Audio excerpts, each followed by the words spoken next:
All right. Well, we have a lot to cover today, so I'm going to go ahead and get us started. And as people join, we, of course, welcome them.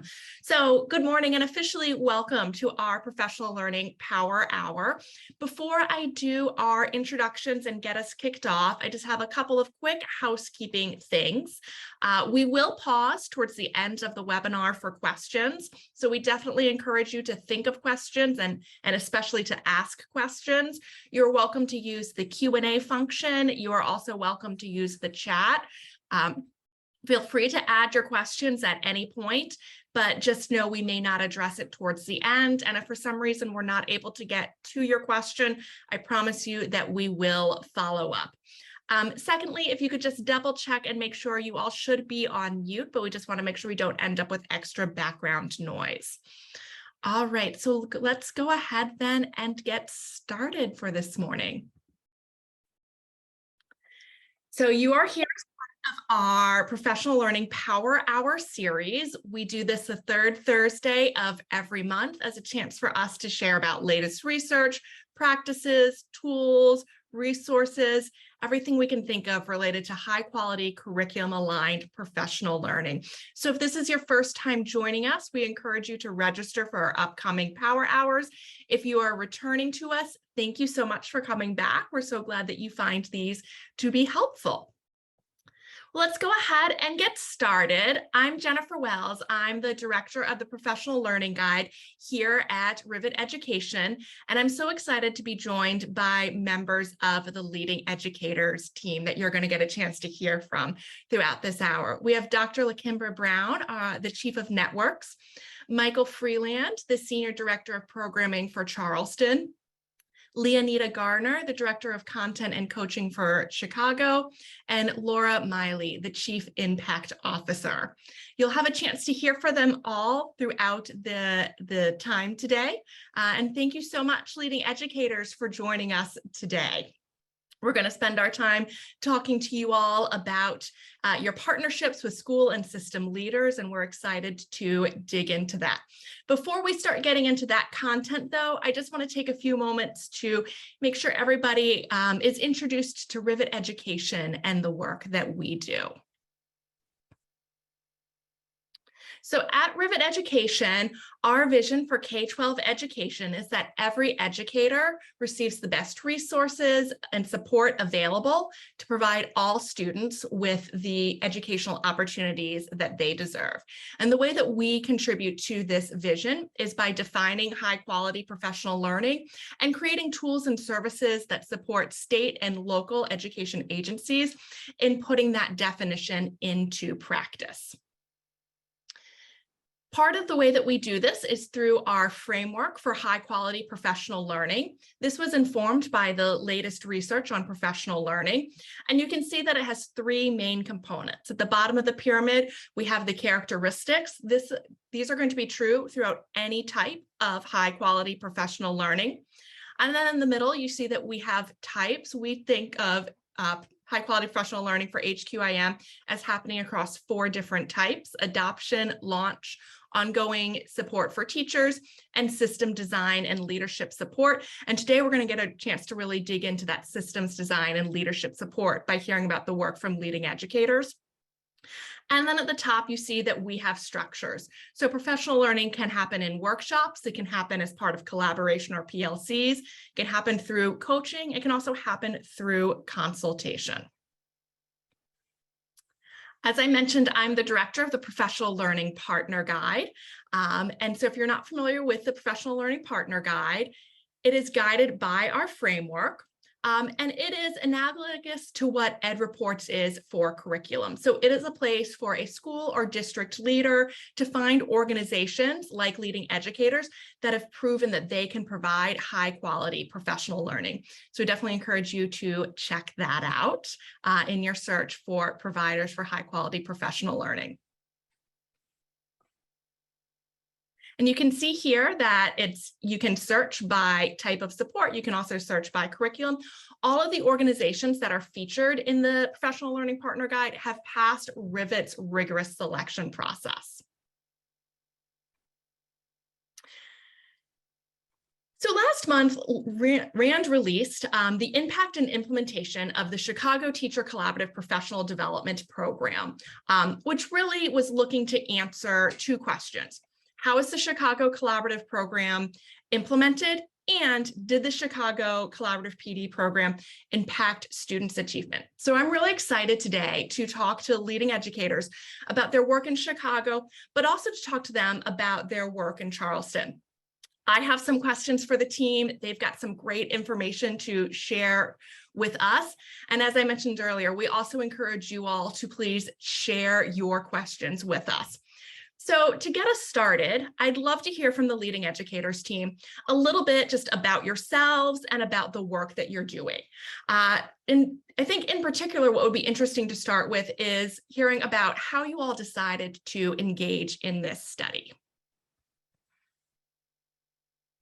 Awesome. I can get us started here. Thanks, Jennifer, for hosting us, and welcome everybody. Thank you for taking the time to be here. So I'm Laura Miley, Chief Impact Officer at Leading Educators. And to answer your question, Jennifer, so we're a professional learning organization that's really focused on students. And so our vision is focused on making sure that every student experiences excellent and equitable teaching every day.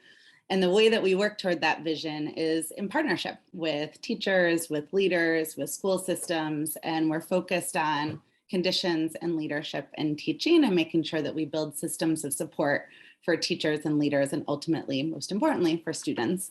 And so when we think about our work, we've been really lucky to work with districts and cities and states around the country focused on kids. And I would say one of the hallmarks of the work that we do is wanting to make sure that the work that we're doing is effective for adults and ultimately is effective for kids. And the way that we figure that out is through learning and through research. And so we've been really excited to do a number of studies over the last number of years.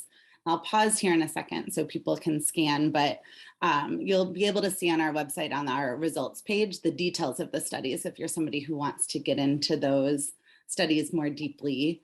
But over the last number of years, we've published 4 different rigorous studies in partnerships with external researchers that have helped us to understand what works for kids and for teachers when it comes to professional learning. And more importantly, what the features are of the design of those studies and the design of the programming that really helps teachers and students and leaders learn more. So we're excited to be here today because we have some lessons learned that we want to share with y'all that we hope that you can transfer into your own practice to support the teachers and students and leaders that you serve too. Excellent. This is super helpful. And as you mentioned, you're going to give everybody a moment to pause. So I'll just, before I go into my next question, give everybody a moment to scan your studies. I think one of the things that would be interesting to hear about is your theory of action. One of the things that we think about, especially when working with leaders, is how do we ensure that there is cohesion that's happening between the work that school and district leaders are doing and the work that you're doing with teachers and teacher leaders.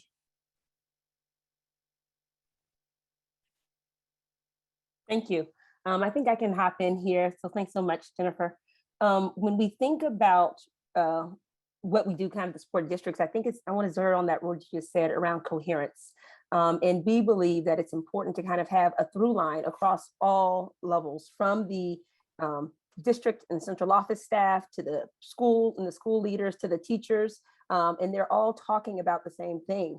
So we support districts to build the leadership, the professional learning systems, and the conditions necessary. When we talk about conditions specifically, we're speaking about things like time allocation. Do teachers have enough time to consistently come together and collaborate? Are there limited priorities so that they can be focused? And are there clear roles and responsibilities about who is doing and owning what? So some examples, this slide illustrates how there is that through line where we're working with system leaders on really crafting a strategy and operationalizing a strategy. And we can work with the school and teacher leaders by leading school-based professional sessions, both leading and co-planning so that they can eventually lead it themselves. And we really believe that content matters. So all of our stuff is really aligned to the curriculum that the teachers are using that day, so that each of the sessions are immediately applicable for what they're going to be doing in their classroom tomorrow. You're going to have a chance to hear about both of those projects, the Chicago story, which really started at the teacher leader and school leader level, and the work that we did in Chicago, which was mentioned at the start of the program. And after we hear from Leonida talking about the Chicago study, we're going to hear about our work in Charleston, which really started during the pandemic, at the height of the pandemic. And that Charleston paints the picture of having a consistent through line from chief of instruction all the way down to principal managers to school leaders, and direct coaching of teacher leaders, and what can happen when that is really aligned. That's awesome. Thank you. This is helpful to help us sort of lay the scene, and of course get excited for what we're going to hear about with Chicago and Charleston. I want to take a moment to just reemphasize, you mentioned that curricular piece, and just want to note just how important I think that is. That was one thing that's in our framework that's sort of right there front and center. So I mentioned at the start of this that there was the recently released RAND report. You've highlighted some of the things that you all saw in Chicago. So let's go ahead and get into your work in Chicago. I'd really love to hear some more about the needs that you saw as you were working with the team, and then how you all worked to address them. Right, that's my cue. Good morning, everyone. My name is Leonida Garner, and I'm the Director of Content and Coaching here in Chicago. And just to kind of give the lay of the land, we know that teachers' practice improves when they have access to the right support, such as high quality professional development, coaching, and opportunities to collaborate. And what the opportunity, or the exciting opportunity that comes with the RAND study, is that it allowed our team in Chicago to support school leaders with establishing the conditions to distribute leadership and to provide opportunities for professional development and coaching for their teachers. We were also able to support teacher leaders to deepen their content and pedagogical content knowledge, and build leadership skills to facilitate learning to their peers. And so through that work that we were able to do with leaders, as was mentioned, we were able to see a nice impact on teachers' planning and practice. So here, I'll give you all a moment just to kind of skim and take in these 5 research-based design features that were really central to our work in Chicago. And in a moment, I'll talk through how they lived in the 3 years of programming. So take 30 seconds here just to kind of read through.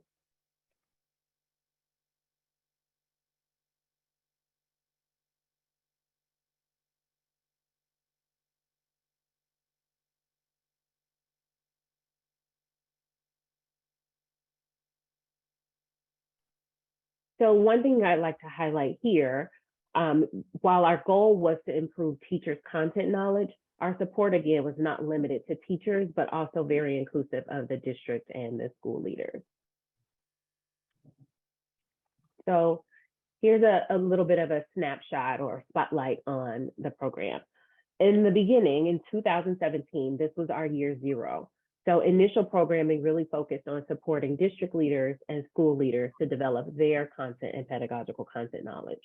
Knowing that the ultimate goal was to really focus on teacher leadership, we centered our coaching support to help or assist school leaders to identify who those teacher leaders could be.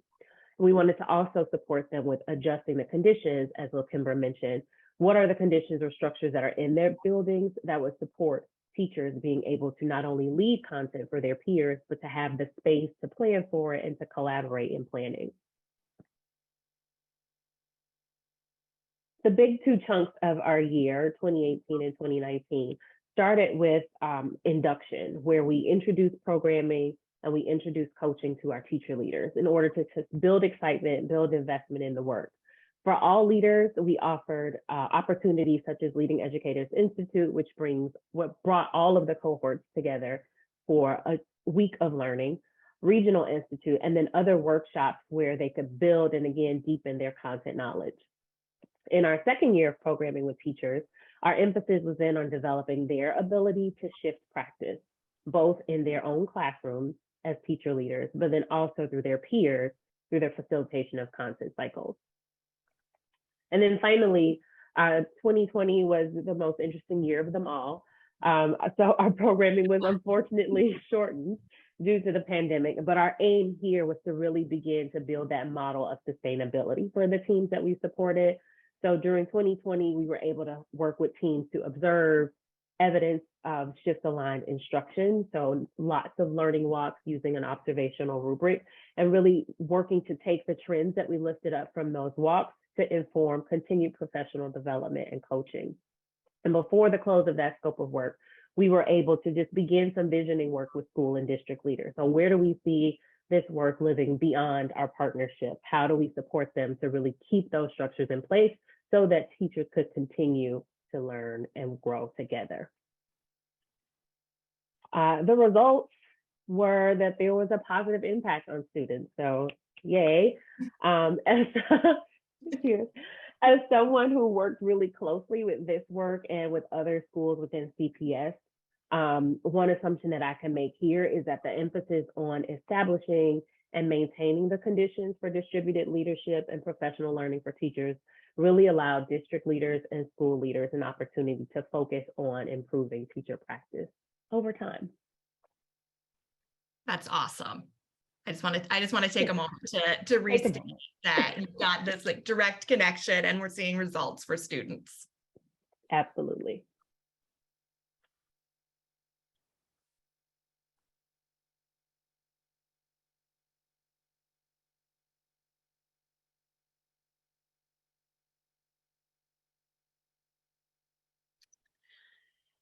So we'll do some questions at the end, but certainly if anybody has any questions, you're welcome to ask them now. I definitely have a couple about the Chicago work before we go into the Charleston work.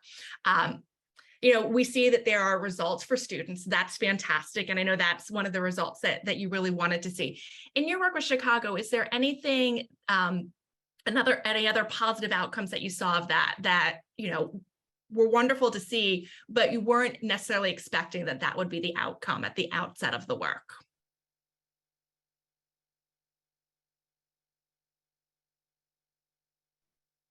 That's a really good question. I don't know. I think I would say something that came out of it was just a lasting relationship with some of the school teams. And so while the RAND study was for a given time, we were able to continue with some of our schools because of the relationship that we built. And so that feels like a win, right? Like we were able to show up for teams and be able to support them in a way that they felt was valuable and they wanted to continue to work with our teams.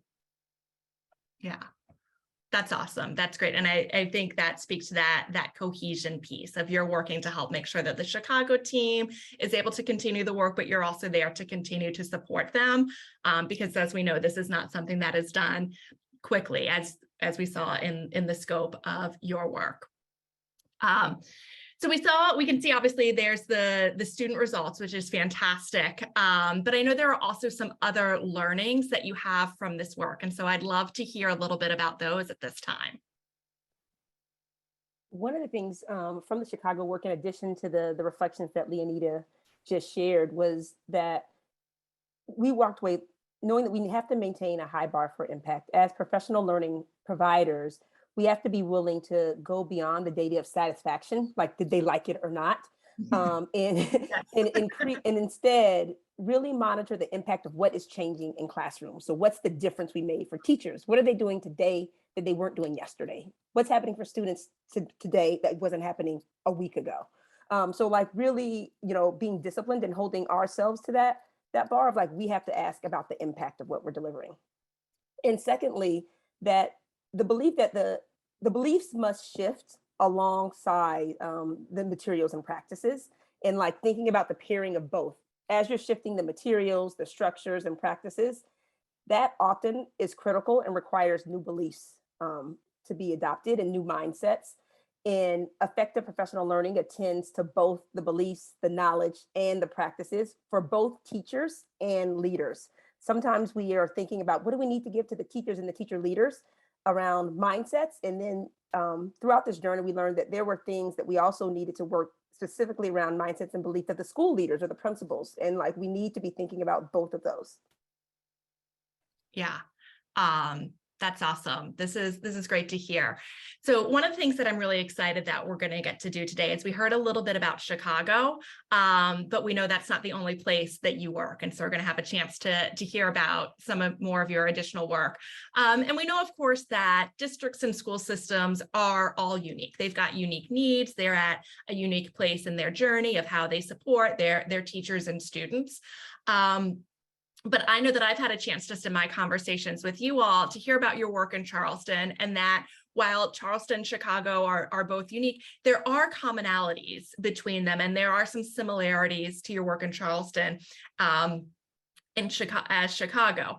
But I'd love to hear a little bit about additional structures you started to build. What was the same about your work in Charleston, but also what was unique and different about that? All right, thank you, Jennifer. And yeah, so my name is Michael Freeland. I'm our senior director for our Charleston project. And yeah, like Jennifer stated, there are a lot of similarities within our work between both cities and across the country. I think one of the biggest differences was when we were working with Charleston. You know, they've tried curriculum adoption before, right? So I think they, understood that they wanted to adopt a high quality curriculum. Where I think they really wanted to focus was what does it look like to really put all the support and focus from the district behind that, so they've, like I said, they've had curriculum adoptions that have not been implemented well. They've had PD opportunities that have not been implemented well. They've had PLCs that at the school level that haven't gone as well. So they really wanted to think through, how do we create a more coherent and cohesive system to really support our teachers for Charleston? Sorry, let me go back to. And so our partnership really focused kind of on two areas, really one around talent management, really, like I said, that PD structure for the teachers of Charleston. And the second piece was that adoption of the high quality math and ELA materials. I think, like I said, we all understand the importance of it, but I think one of the things that stood out was that just can't be it. So we have to think about all the other supports that are needed for a district. And so to ground them, we really spent a lot of time in terms of reflecting kind of what we call our system and school conditions, really thinking about, are the things in place to really help our professional development and our teachers thrive. And so through a significant amount of discovery work where we met with teachers and principals and district staff, we really wanted to look at the systems they had in place and what were some of the current barriers in terms of really getting teachers in schools to really buy in. And I think, some of the things, I think are consistent around the country, right? Like, if you ask a teacher, would they need more planning time? But I think one of the things that also came out of that was it wasn't just time for planning. It was also time for development. And so it made me kind of reflect as a teacher. Like I can think back to, when I was a math teacher, sometimes we would have a faculty meeting on Wednesday, and Thursday administrators were coming around with the clipboard, seeing how we were implementing these new strategies. And so teachers really stress that, as they're taking on this new learning, like how do they have time to practice and reflect and really go deeper and really develop as educators? And so that was one place we really wanted to stamp when we were designing the system along with CCSD to really make sure it was meeting teacher needs. The second piece was, like I said, I think LaKimber alluded to it earlier, was that limited priorities, right? Because, when we think about sometimes there's that disconnect, it happens, between the district level and the school level, where one school is pushing certain things, and then you have a district come in looking with a whole different checklist in your classroom. And so making sure that we had everyone talking and we were all looking for and moving in that same direction. I think that's so important, that cohesion piece there of, so I just want to take a moment to emphasize that you all were working to make sure everybody's moving in that same direction. Yeah, it's so important. We all got to be in the same car, heading in the same direction in this field. And I think, like I said, it took a lot of change, right? And I don't want to downplay the level of change that it took from CCSD. Really, not just getting everyone in the room, but also the change management and getting the buy-in across the district. But some of the big pieces that really helped get us to where we are, like I said, first adopting that high quality curricula across math and ELA. But like I said, then also some of the changes that really address some of those time concerns. So like I said, they had PLC structures at schools, but they were, kind of used all different ways. Sometimes it was meetings about field trips, but really getting intentional about what that weekly development for math and ELA teachers and how that was happening in their schools. They also added planning time. And when I say planning time, protected planning time. There's a difference from it being on the master schedule and then actually people, really sticking to that. And so creating the planning time and also the collaborative PLC time for people to come together within the school day. They also, allocated resources for coaching. That was another big piece. We think about, like I said, our teachers really wanted that development piece. So instead of having one instructional coach across maybe 30 teachers, they hired one ELA coach and one math coach to really drive that individual development at the school level.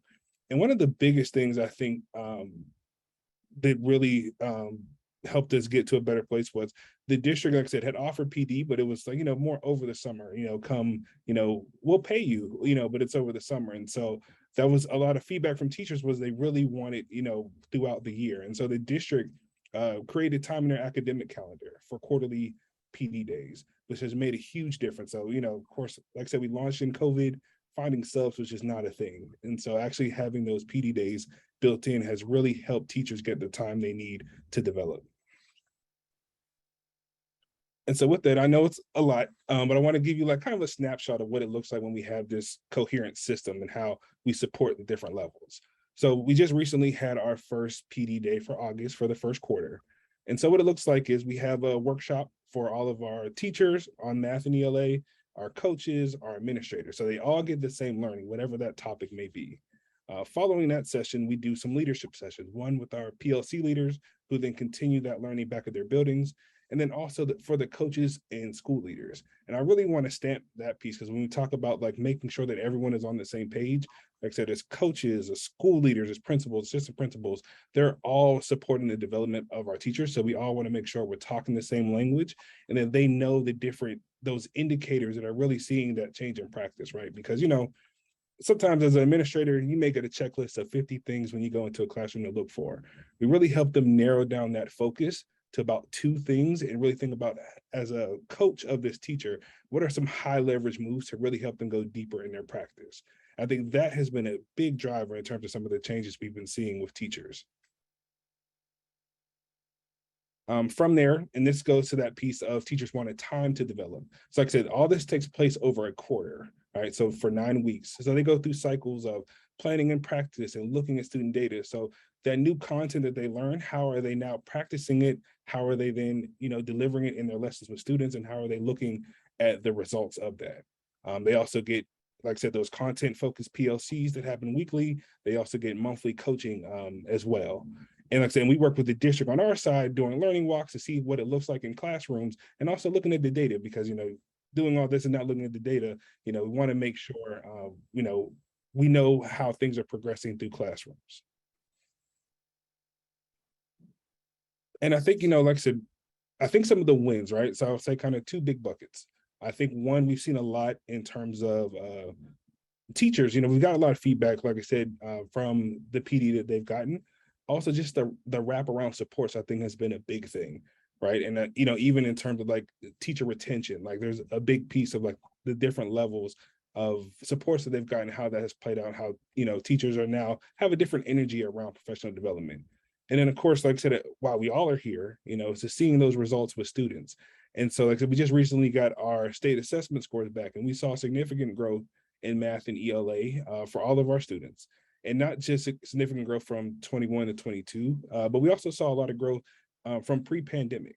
And so we know that some things are headed in the right direction. We have a long way to go, which our partners remind me every day, but we have seen some success and we do believe we're headed in the right direction. That's awesome. And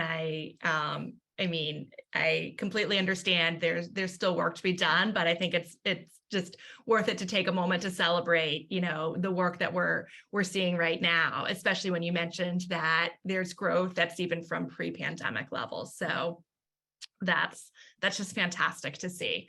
So I just want to say thank you for giving us all a little bit of context about Chicago and the work there and in and then in Charleston, and, in both cases, we're seeing student growth, which is really our ultimate goal. So that's fantastic. But I know that there are also some transferable lessons that you saw between both Chicago and Charleston. I'd love to hear about what are the takeaways that you can share with leaders so they can support similar results in their district. Both Charleston and Chicago are unique in their own way, but I imagine there's also some common takeaways that we can apply wherever we're working.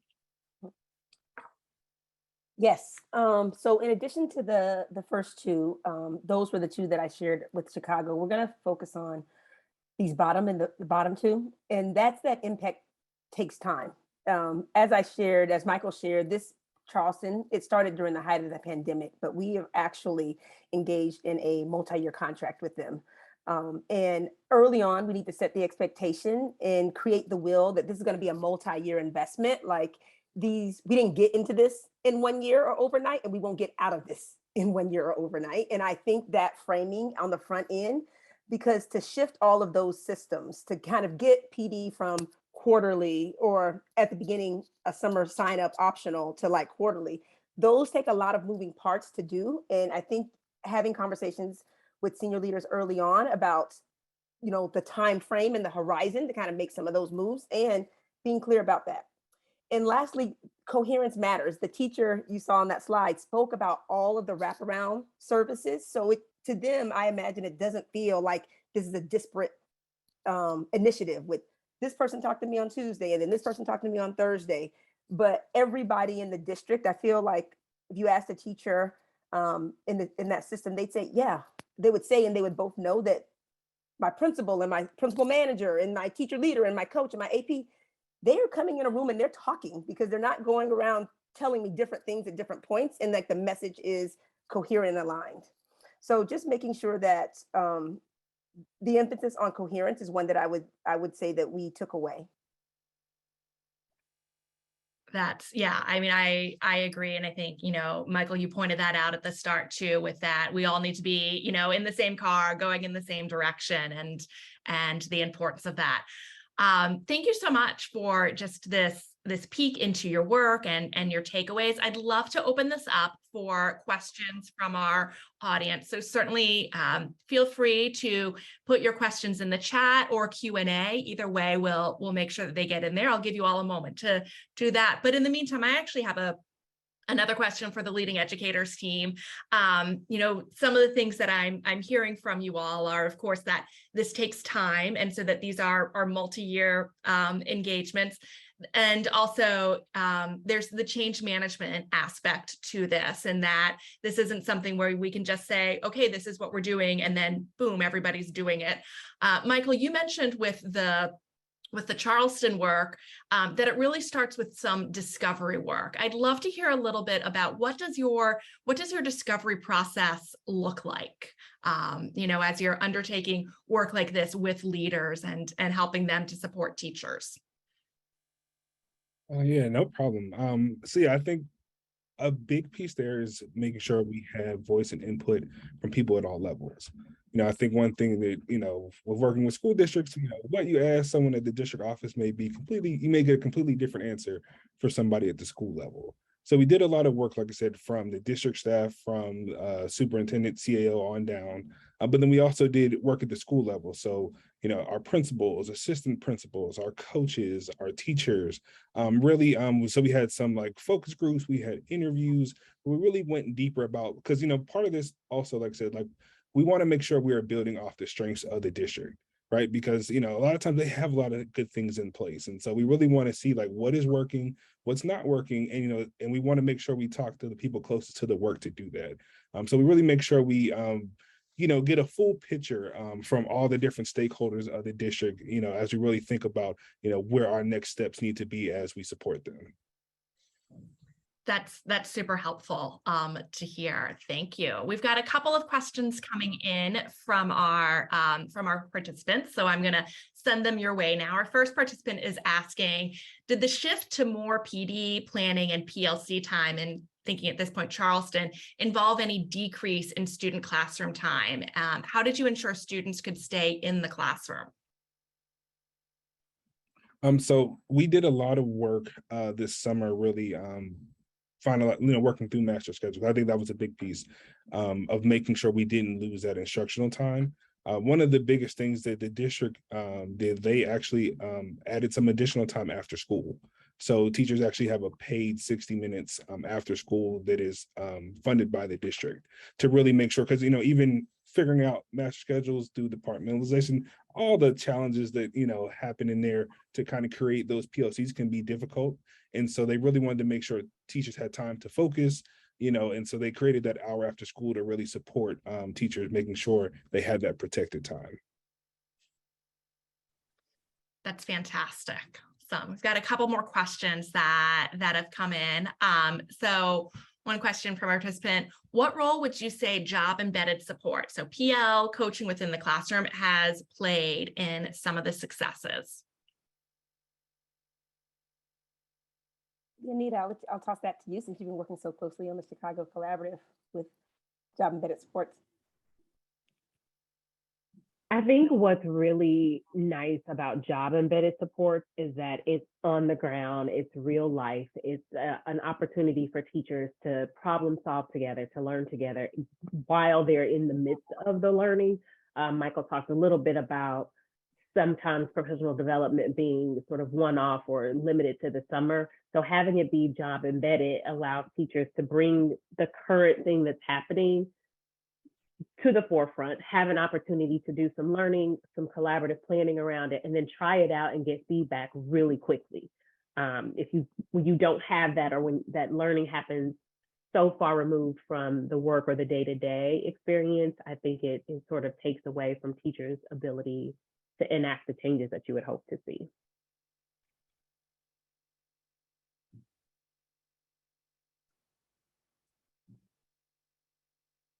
That's great. Thanks. I see we've got, I think that's most of our questions are answered or in the process of answering. But certainly I invite you all as participants, we've got a little bit more time for questions. So if you haven't asked yours yet, there's still a chance to. I certainly also have some additional questions for the team as well, but I'm going to head to our next participant question. Did the Leading Educators team become experts in the HQIMs the districts were adopting? What was the relative balance between job embedded support and workshop type PL? Great questions. Michael, I'll let you start with that because we were helping them with the new adoption. So you can speak to the extent that our team knew it at the onset or had to learn it to kind of be able to support them effectively. Yes, thank you, LaKimber. So yes, I think we kind of had two different routes. So when we started with Charleston, they'd already adopted a new high quality math curriculum, which we had some experience, but we weren't necessarily experts in. But like I said, a lot of our focus there was not necessarily just on the curriculum, like the training on the curriculum, but how are they going deeper in terms of the math practice. Right. And so there was, like I said, some learning we did on the job, but also, like I said, a lot of expertise we have in like how they then implement, like, understanding the math shifts and how that shows up in this high quality curriculum and how does that look in their instruction. From the ELA side, we actually, they adopted EL for ELA curriculum. And we actually did their entire training from start to finish at all levels for that piece. Because I said, we had a lot of expertise on our team. We have a lot of people that have even written some of the EL curriculum and supported that rollout. So we actually led that from start to finish in terms of that full training. And then, like I said, the implementation and then the work from there on out.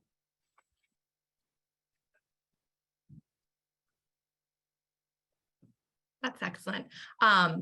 The second part of the question, I'm wondering, I'm sure it's different in different places that you work, but thinking about Charleston and Chicago, how do you figure out that balance between job embedded support and workshops and what that structure of PL really looks like?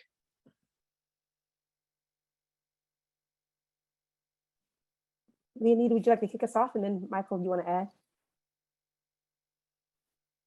I'll say for the Chicago Collaborative, we created an entire scope of work. We knew the duration of the study, we knew the duration of the project, and so we were able to kind of map out where those touch points would be and what would happen during each of them. And so again, thinking about wanting to intentionally support district leaders, wanting to intentionally support school leaders, and then focus on teacher leaders, we had to determine which type of support would make the most sense. For the school leaders, it made the most sense to have them come together as a PLC, whereas for the teacher leaders, it made the most sense to come to them and be a part of their teacher team meetings or their PLCs after school. So I think striking a balance has to do with thinking about the long-term goals and which format would make the most sense for the goals that you've created. Michael? Yeah, I would say one of the things I really appreciate about the work is that we try to be very responsive to the needs of a client or a district. And so even in Charleston, we really focus on continuous improvement, really getting feedback throughout the process. So when we initially launched, we were focused more on the job embedded and less on the workshops. And one of the needs that kind of came up throughout the work was that, that teachers needed more direct support. And that is when we actually made the shift to doing more direct PD, where we brought all the math teachers and all the ELA teachers together for those workshops. And like I said, that was a need that kind of came up through our work, but like I said, consistently reflecting and seeing where we can improve and what the needs of the district, I think really drive a lot about what model we may implement. I think that's great. I feel like you just answered the question I was going to ask, which was tell me a little bit about your customization of how you approach this work. But it sounds like it's really thinking about, obviously, what are the goals, what are the needs of the districts, and then going on in there. You mentioned your scope of work piece as well, which I think is exciting. How would you, I know you spend a lot of time thinking about what does your work really look like as you're on the ground, as you're working with teachers, as you're working with leaders. But what would you like to see, Chicago, Charleston, or other places you've worked with, what would you like to see them continue to do as they continue in this journey of supporting their teachers and students with HQIM? Michael, you want to start? Yeah, so I think the big thing would be continuing the work. And so I think that is a big piece of why we co-design a lot of our model with the district.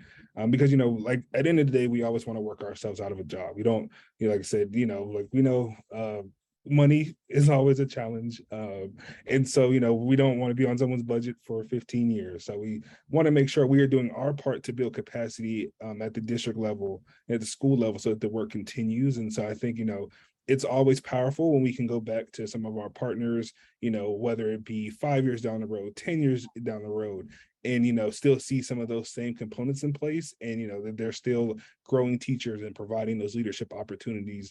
And then we're seeing those, success for students to carry on. So I think that's the big thing is like, making sure that, the work continues, not the kind of reset that can kind of happen sometime with districts every couple of years.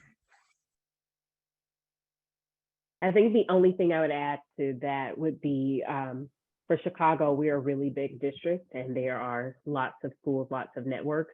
And it's been a little bit of a challenge thinking about the high quality resources because schools have different things. And so one thing that's coming out of Chicago now is trying to get everybody within the same high quality resource so that professional learning can really be targeted. So I think that's something that I would hope the district continues to invest time and energy in. Yeah, that's helpful. We have got another question from a participant, so I'm going to throw that out to the Leading Educators team. How have these experiences affected their PL processes and practices? Did any of the ongoing work result in changes to their PL practices? And if so, what, why, and how?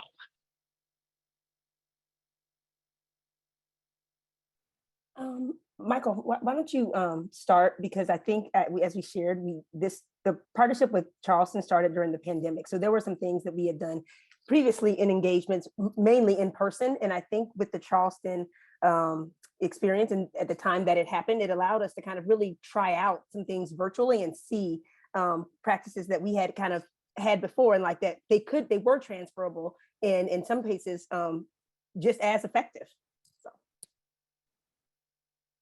Yeah, I would always like to say, launching in the middle of a pandemic presents a whole different level of challenges But I would say, so, like thinking about how we do leverage virtual opportunities, I think that has been a big thing, even just in terms of flexibility for teachers, whether it's a one-on-one coaching session or, like providing more opportunities for teachers to, be at PD while they may need to be at home, or, like they may, not having to always be in person at one central location.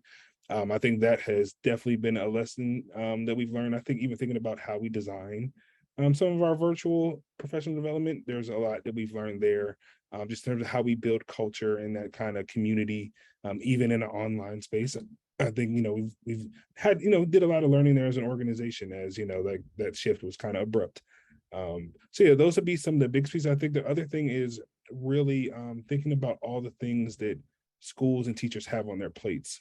I think, sometimes in this field, you can be very focused on your priorities as a consultant, working with the district, but making sure that we always know everything that the district has on their plates and their priorities, and making sure that we are all aligned there, because I think at the end of the day, that impacts teachers the most, right? When there are, too many things, too many priorities going on. So making sure we are clear and that we are all aligned on how the support looks for teachers. I think that's another piece that we've learned throughout the last couple of years.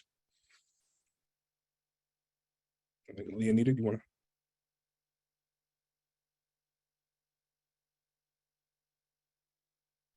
I think what I'd add to just changes or shifts in professional learning practices would be just putting a little bit more structure and support behind teacher leadership or distributed leadership in general. I think that's something that is buzzing within the CPS district right now. And so I would love to believe that it's a result of our work, but I'm sure it has to do with lots of other factors. But I think just shifting the way that the leaders are supported is something that we've learned and seen. So building off of that, Leonita, you mentioned how the leaders are supported. I know we've had a chance to talk about takeaways from Chicago and Charleston, and certainly I know there's a lot that we can take away, but I'd love to just sort of bring this together by putting this out to you all. If I'm a leader and I'm hearing this and thinking, oh, I would like to do something similar in my school or my district, what would you say I, as a leader, could do to support similar results? What would be your advice to me? I can jump in here and then anyone can add on. I would say the first thing as a school leader or a leader of schools, a principal manager, like make sure I would first start with my master schedule and make sure that my teachers actually have time to kind of come together. And then I would probably call my coaches or APs, whoever's kind of leading the content or who's charged with the coaching, and kind of really kind of audit what those current spaces are looking like. Like, what are we talking about? Is it focused on the curriculum? Are we talking about student progress? Are we looking at student work? So even if you aren't engaged in a partnership with leading educators or any professional divider right now, you could audit your own systems and kind of like take stock and then make some small adjustments in terms of like making sure your teachers have time, make sure that the time they use is actually focused on the right thing, because there are a lot of things that could be happening in those spaces that are not about how students have learned.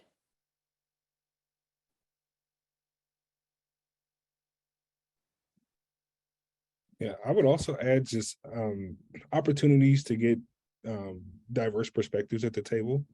I think, like I said, that was something that came up like a lot in our discovery work. There are a lot of things that the district had one perspective on, but it played out in schools completely different. And being able to get the perspective from teachers and coaches and principals, the people closest to the work, as you're thinking about new initiatives or, a new vision, like I think that is essential because it also helps with the buy-in too. There was, a lot of teachers had a different energy because they felt like they were a part of the process and, were co-creating some of this. And I think that's a huge piece in getting that buy-in as, whatever initiative you may be rolling out.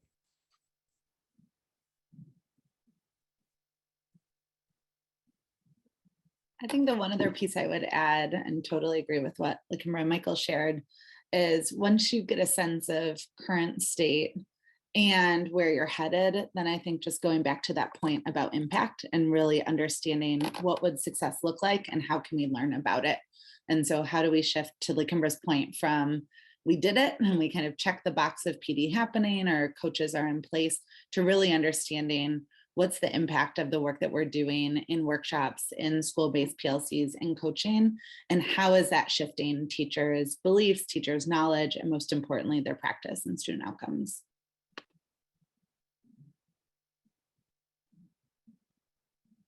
This has all been great to hear. So I just want to say another thank you to the Leading Educators team, one, for sharing your work with us today and all that you have learned, but also thank you for the work that you are continuing to do. As we get ready to close out the webinar, you all mentioned some, advice that you have for leaders. I'd like to just share some ways that Rivet can also help support this work. So if you are a school or a school system leader, one of the things that you should know at Rivet, we're obsessed with professional learning. And so I want to talk a little bit about how we can support professional learning on a couple of different ways. One, we encourage you to reach out to us for a professional learning diagnostic that can really help, thinking about customized recommendations for your schools or districts' professional learning plan or systems. And then also we'll be launching Rivet Connect in the coming weeks, which is going to allow you to get support with and post RFPs and other service requests to really support you in procuring high quality instructional materials and professional learning. And I know we also have some state education leaders with us today. And so I encourage you to reach out to us for strategic consulting services. We can really help you think about scaling the adoption and implementation of HQIM in your state. We can also put together and do state-specific professional learning partner guides. And again, Rivet Connect will also be a place where you can go to get support with and post RFPs and other service requests to also support your work in procuring HQIM and professional learning at the state level. And then I also know that we have professional learning organizations with us today. So if you are not already part of the Professional Learning Partner Guide, we're actually in the middle of an application cycle right now. It opened on August 25th. So we encourage you to check that out to become part of the PLPG. Definitely take a look at our scoring and evidence guide for the evaluation criteria. And of course, you're welcome to reach out to me with any questions that you may have. I see that we've got some questions in the chat. It looks like they were answered in the chat, so I encourage you all to take a look there. And then know that we are also going to share a recording of the webinar today, as well as the slides. So any resources that we mentioned, anything that we've linked to, like the RAND study, you'll be able to get a copy of that.